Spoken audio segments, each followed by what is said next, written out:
because when I was living in Winnipeg, I had this weekly little segment on CBC radio where I would talk about, you guess it, word origins. And so she had heard my voice on CBC radio, and she liked my voice. And then eventually we met up at some sort of literary event. And yeah, I thought she was really, really beautiful. But then when we parted, she went away for the evening or wherever. I couldn't recall what she looked like. I knew that I'd found her really beautiful.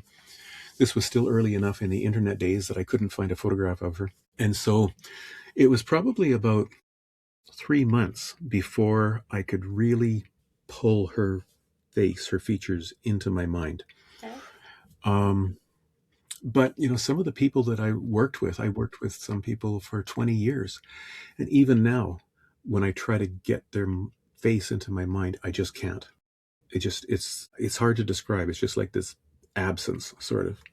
That's interesting. Yeah, so that made things a little awkward at first, not being able to recognize the person that, you've been dating for 3 months. I'm guessing that you must have Yeah. told her about this early on so she wouldn't take Yeah, offense. yeah, yeah. Although I guess I met her when I was in my 30s, but it wasn't till I was in my early 20s that I realized that I had this harmless condition.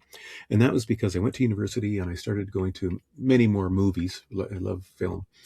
And I discovered that other people weren't having the same difficulty as I was recognizing characters. A character would go off the screen, come back, a few minutes later wearing something else. And I'd say, who's that? Is that whoever, Leonardo DiCaprio? So that's what made me think about it. And a neuropsychologist, yeah, confirmed that as well. He said the convolutions of my brain are a variant of normal, whatever that means. But that's probably true of lots of people. Or just in different ways. Yeah, and then different way, yeah, as we all do. Yeah, we're. I think in a way we could say we're all neuro atypical, or we're all neuro unique because there's nobody else like us.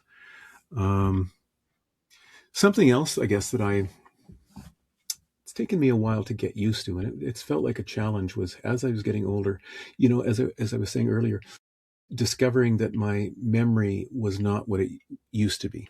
I used to be able to remember so many things all at once.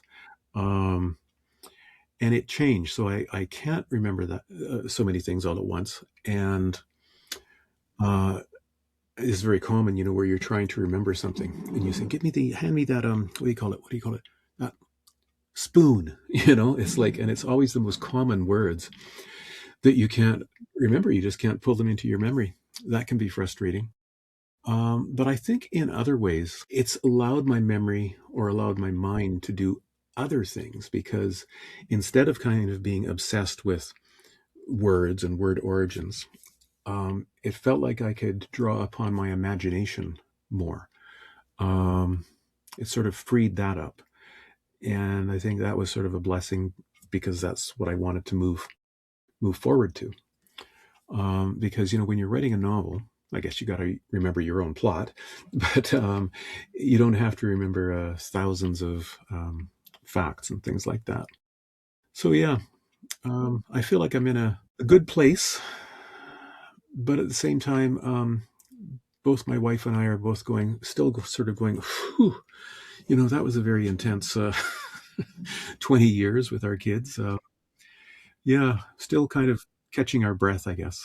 I guess so. Yeah. So all the kids are grown up at this point? Yep. The youngest, the twins, are 22. Oh, okay. Brandon just turns 30, and Leica is 20.